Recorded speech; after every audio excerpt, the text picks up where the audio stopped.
Welcome back. It is 5:06, and it is time for us to say good afternoon to Rudy Husny, former advisor in the Harper government and political analyst. Our feature brought to you by Guaranteed Industries, reminding you can replace your old heating or cooling system with a Lennox system from Guaranteed. 514-342-3400. That's Guaranteed Industries. They are a Lennox premier dealer. Mr. Husny, we've never met before, so let me first of all welcome you and thank you for being here this afternoon. My pleasure. Thank you. And if it's okay, I can call you Rudy or I can call you Mr. Please do. Okay. Please do. Please do. Let's start with that then. So the big story provincially so far, at least today, is the sudden announcement that Pierre Fitzgibbon is going to be stepping down. So let's have your take on that. What do you think? Surprise? Look, it's a big surprise because, first of all, Pierre Fitzgibbon is a super minister. As you know, he has both the portfolio of the economy and the energy. And we knew there were some rumors that maybe he will not finish his mandate.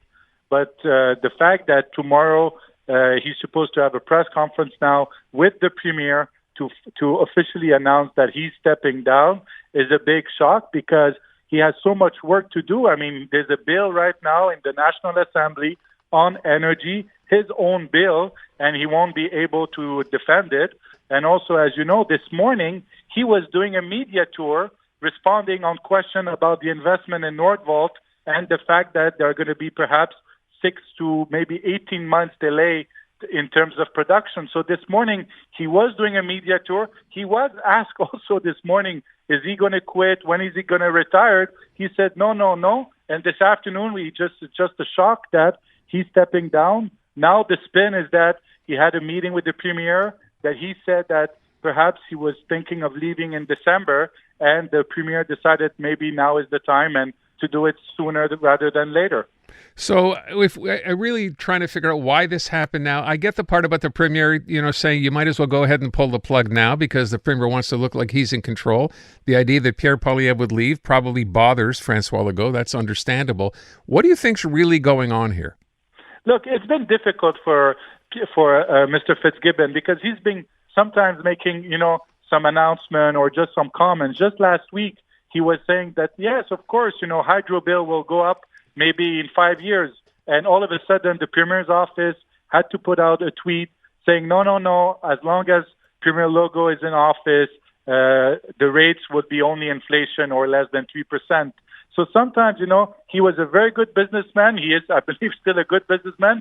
It was difficult for him to be a politician.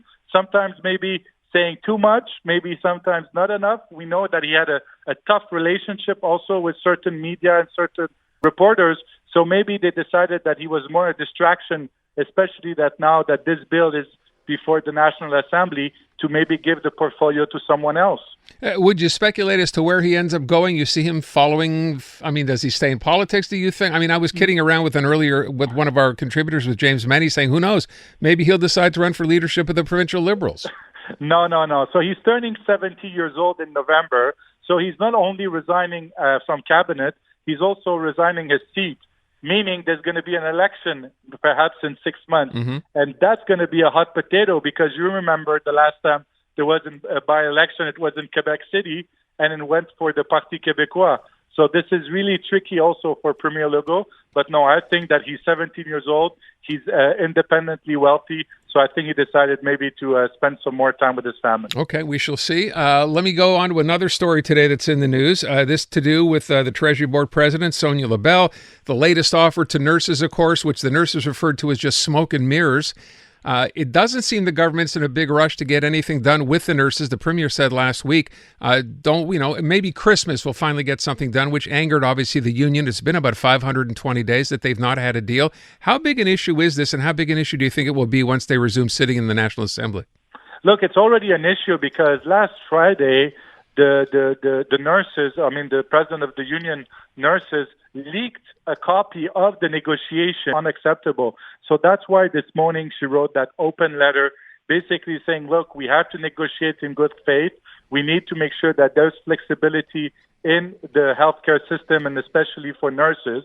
So look, it's a hot potato, but don't forget that the union is also not in the right space because we had an agreement in principle. They had an agreement in principle in April. They went back to their members. Their members voted against that agreement in principle. Now they're back at the negotiating table, but also at the same time leaking some information to the media. So it's not a good dynamic between the government and the nurses. And look, we need some changes in the nurses system and the healthcare system. But right now, I think that maybe Premier Legault is right, that it will take a few weeks, perhaps a few months. You know, still with healthcare, there's an interesting letter today written by Paul St. Pierre Plamondon, and I'm going to read you just this little part of it, which says, family doctors in Quebec are better paid than their American and Canadian counterparts. Quebecers' ability to pay has reached a limit, as evidenced by the $11 billion CAC deficit. Under a PQ government, there will be not one more cent allocated to their remuneration. What do you think? Look, it's a pretty strong statement. And the fact that Paul St. Pierre Plamondon is basing the fact that doctors, family doctors in Quebec, on average, are paid more than if you compare it to Ontario and to Canada. And we know that Premier Legault always likes to compare Quebec to Ontario and saying, look, we have to be better than Ontario and this and that. In that case, we are better than Ontario when it comes to paying family doctors. So I think it was a strong stand from Paul St. Pierre Plamondon saying that I believe that people are saying, look, we need services, we need access to the doctors. And when you look at the average, they are paid well enough, more than the Canadian average. We're talking about $380,000. So I think that he's putting pressure on the government to say, look, no more money when it comes to doctors. Let's make sure that we have access to doctors. So, you know, the question then is, you still have a situation where people can't get access to family doctors in Quebec. People are choosing to leave the public system, go into the private system. How does this problem get solved in the end? Look, I think it's all now in the hands of the Minister of Health, Christian Dubé. Look, they're trying to make reforms. They have launched that new agency. They are trying to see if, you know, perhaps you can have access to healthcare, not to a doctor specifically, but to those new nurses that are able to give you more services, to also those websites or new portal. So I think there's a lot of changes. But look, you're totally right. Do Quebecers have enough when it comes to the amount of taxes that they're paying and the services they're receiving? The answer is a clear no, and it's not only me saying this. It's every single poll, and even the Minister of Health has said it. So look, we need to have frontline services, and I think it's going to take time, but you need to have both the doctors and the nurses, especially now the nurses and the negotiation. You need to find a way to find a solution and maybe try to see what doesn't work in the system in terms of all the support staff and everything that is around it. Let me go to my last point for today, and this is about what's happening in federal politics. We spent some time asking people what they thought of Pierre Poilievre. Journal de Montréal did a bit of a deeper dive this weekend, trying to give Quebecers a sense of who he really is. In the meantime, over the weekend, there's some interesting video. So you have Justin Trudeau, I think he's out in Sault Ste. Marie, yes, and he meets a steelworker out there because, you know, he's out there talking to people. Yet this steelworker, when he's introduced to the Prime Minister, refuses to shake the Prime Minister's hand and goes on a little bit of a tirade about taxes and everything else. How do you think Trudeau handled that? I think he handled it pretty well. And don't forget that it's not only a steelworker, he's a union steelworker. Right. And he basically ended up by saying, look, I don't believe anything you're saying right now. So Mr. Trudeau was obviously making his case for everything that he's trying to do in terms of helping the middle class.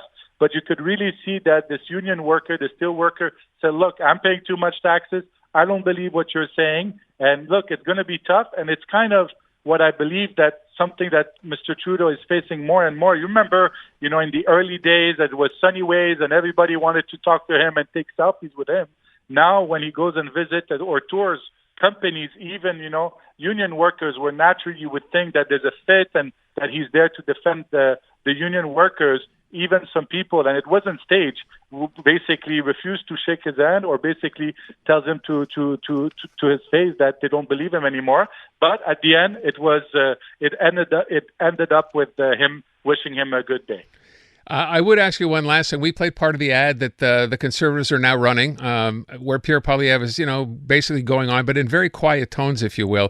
I wonder what you think of this most recent approach last week, calling out Jagmeet Singh, calling him sellout Singh, and basically trying to, you know, call out the NDP to get rid of this supply and confidence agreement and stop, as he said, propping up the government. This the right approach? Look, it all depends, because in the rest of Canada, the Pierre Poilievre's approach or messages is resonating. I mean, you can see it with 15 to 20 points lead in the polls.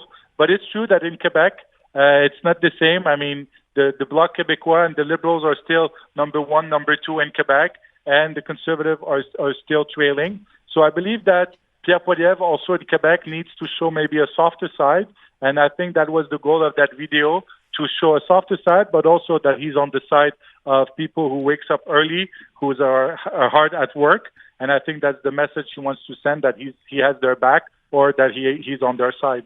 But that is a bit of a change, right, from the old Pierre Poilievre, or at least from some Conservatives who thought that would never happen, him being pro-worker, if you will.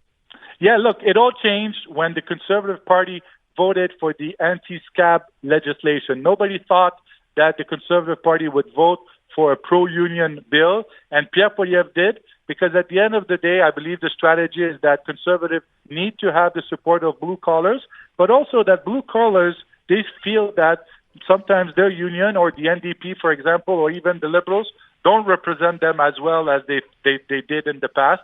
So there's a kind of a big change a little bit when it comes to union workers, especially as we saw in Sault Ste. Marie last Friday, but more generally about blue collars who now are looking also at Conservative, because look, paychecks are not you don't have as much as you used to with paychecks nowadays.